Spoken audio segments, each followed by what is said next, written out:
السلام علیکم ناظرین، یہاں خوش آمدید کہتے ہیں آپ کو ہمارے پہلے شاندار، زبردست اور تیز رفتار ایپیسوڈ میں، اور ہماری اس سیریز کا نام ہے ایسا ہوتا تو کیا ہوتا۔ آج ہم آپ کو بہت ہی سنسنی خیز اور تیز رفتار سفر پر لے کر جا رہے ہیں جو کہ پوری کائنات میں سپیڈ آف لائٹ کے بارے میں ہے۔ کیا آپ کو معلوم ہے کہ سپیڈ آف لائٹ یعنی روشنی کی رفتار 300,000 کلومیٹرز پر سیکنڈ ہوتی ہے، جو کہ 186,000 مائلز پر سیکنڈ کے برابر ہے، اور انسان کے کلیکٹیو نالج کے مطابق اس سے تیز کچھ بھی نہیں۔ جب آپ بتی جلاتے ہیں تو آپ کو لگتا ہے کہ جیسے روشنی فوراً آ جاتی ہے، لیکن حقیقت میں ایسا نہیں ہوتا۔ جب آپ گھر میں لائٹ کو آن کرتے ہیں تو روشنی فوراً نظر آتی ہے، کیونکہ آپ اور بلب کے درمیان فاصلہ چند فیٹ کا ہی تو ہوتا ہے۔ روشنی نے 300,000 کلومیٹرز پر سیکنڈ کی رفتار سے چند فیٹ کا فاصلہ طے کیا ہے، اس لیے وہ فوراً نظر آتی ہے۔ اب ذرا سن کے بارے میں سوچتے ہیں۔ سورج زمین سے 150 ملین کلومیٹر دور ہے۔ سورج سے آنے والی روشنی جو کہ سپیڈ آف لائٹ سے سفر کر رہی ہے، ہمیں پہنچنے میں 8 منٹس اور 20 سیکنڈز کا وقت لیتی ہے۔ جی ہاں، آپ جو روشنی دیکھ رہے ہیں وہ 8.5 منٹس پرانی ہوتی ہے۔ اگر کسی وجہ سے سورج اچانک بجھ جائے تو ہمیں 8.5 منٹ تک پتہ ہی نہیں چلے گا، لیکن گھبرانے کی ضرورت نہیں، کیونکہ سورج کے ہائیڈروجن اور ہیلیم کے ختم ہونے میں سائنٹسٹ کے مطابق ابھی 8 بلین ایئرز باقی ہیں۔ چلیں کائنات میں ایک چھوٹی سی حقیر سی چیز کا تصور کرتے ہیں کہ وہ سپیڈ آف لائٹ سے سفر کر رہی ہو۔ فرض کریں کہ ایک سوئنگ نیڈل یعنی سلائی کی سوئی سپیڈ آف لائٹ سے زمین کی طرف آ رہی ہے۔ ایسا ہو تو کیا ہوگا؟ آپ کہیں گے یہ تو کوئی بڑی بات نہیں، لیکن حقیقت میں یہ بہت بڑا مسئلہ ہے۔ ایک نیڈل جو سپیڈ آف لائٹ سے سفر کر رہی ہو وہ زمین پر تباہ کن اثرات ڈال سکتی ہے۔ تو یہ سوال اٹھتا ہے کہ کیا ہوگا اگر ایک نیڈل سپیڈ آف لائٹ سے زمین سے آ کے ٹکرا جائے؟ جیسے ہی یہ نیڈل زمین کی فضا میں داخل ہوگی تو ہوا کی رگڑ سے شدید گرمی پیدا ہوگی۔ جیسے کہ اسپیس کرافٹس جب زمین کی فضا میں داخل ہوتے ہیں تو وہ بہت گرم ہو جاتے ہیں اور جلنے لگتے ہیں۔ تو ممکن ہے یہ سوئی بھی فضا میں آتے ہی بہت گرم ہو جائے اور جل کر ختم ہو جائے۔ ہم فرکشن کو تھوڑی دیر کے لیے اگنور کرتے ہیں اور مان لیے کہ فرکشن نہیں ہے، اور یہ سوئی کسی نہ کسی طریقے سے زمین تک صحیح سلامت پہنچنے میں کامیاب ہوگی at the speed of light. تو امیجن کیجئے کیا ہوگا اگر یہ لاہور کے سب سے خوبصورت مقام جیلانی پارک میں لائٹ سپیڈ سے گرے تو ایک زبردست دھماکہ ہوگا۔ اس کی طاقت ایک نیوکلیئر بم سے 100 گنا زیادہ ہوگی۔ لاہور کے بڑے بڑے بلڈنگز جگا ٹاور کی طرح گرنے لگیں گے اور پورے شہر میں آگ لگ جائے گی۔ یہ دھماکہ زمین کو 7.3 میگنیٹیوڈ کے زلزلے کی شدت سے ہلا دے گا۔ آپ کو یاد ہے نا 2005 میں کشمیر میں 7.8 میگنیٹیوڈ کا زلزلہ آیا تھا، جس سے 28,000 بلڈنگز اور 50,000 لوگ ہلاک ہو گئے تھے۔ لیکن ضروری تو نہیں کہ یہ نیڈل لاہور کے جیلانی پارک میں ہی گرے۔ امیجن کریں کہ اگر یہ نیڈل سمندر میں سپیڈ آف لائٹ کی رفتار سے گر جائے تو کیا ہوگا؟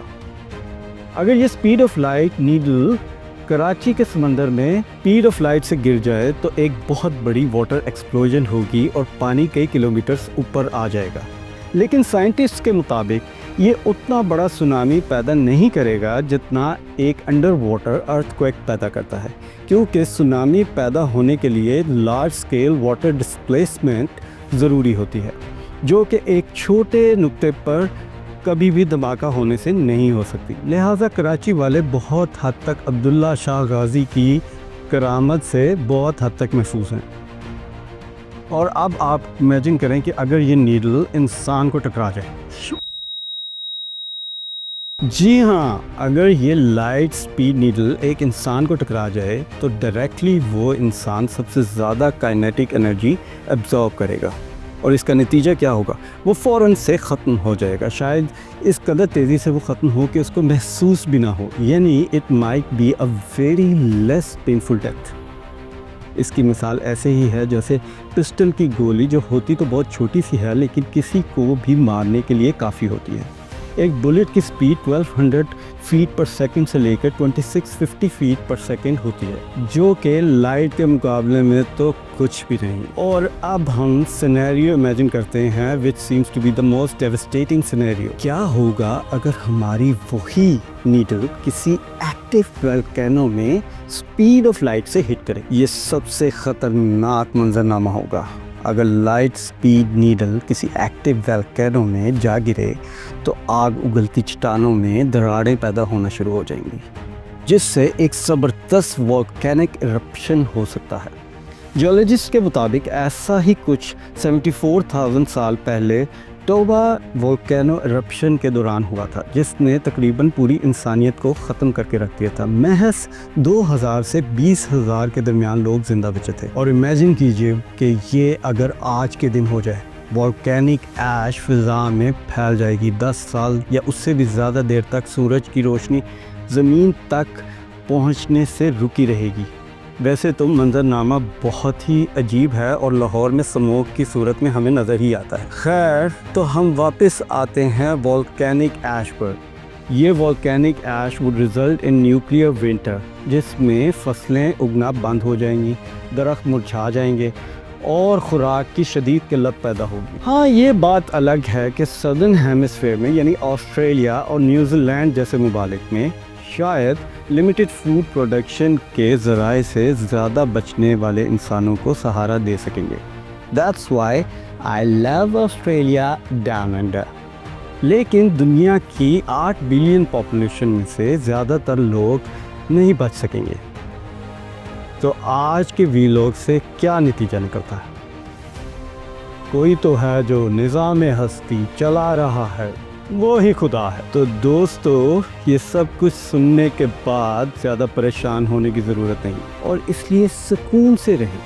یہ نیڈل حقیقت میں زمین پر نہیں گرنے والی، کیونکہ سپیڈ آف لائٹ پر کسی چیز کو بھی پہنچنے کے لیے انفائنائٹ انرجی چاہیے، جو کہ ہمارے پاس نہیں، اور ہمیں ایسا کوئی ایلین سویلائزیشن کا بھی معلوم نہیں جو یہ کر سکے۔ ویسے تو ابھی تک ہمیں کسی بھی ایلین سویلائزیشن کا ان ٹرمز آف سائنس حقیقی طور پر معلوم نہیں، تو ہم محفوظ ہیں۔ اور سنیے، اگر آپ نے پاکستان اپڈیٹس اوریجنلز کو سبسکرائب نہ کیا تو وہی نیڈل سپیڈ آف لائٹ سے آپ کی طرف میں پھینکوں گا۔ تو پلیز اس چینل کو سبسکرائب کریں اور کمنٹس میں کھل کر اپنی رائے کا اظہار کریں، تاکہ ہم آپ کے لیے اس سیریز میں مزید انٹرسٹنگ ایسا ہوتا تو کیا ہوتا کہ ایپیسوڈز لاتے رہیں۔ تھینک یو، اللہ حافظ، بائے بائے، چاؤ۔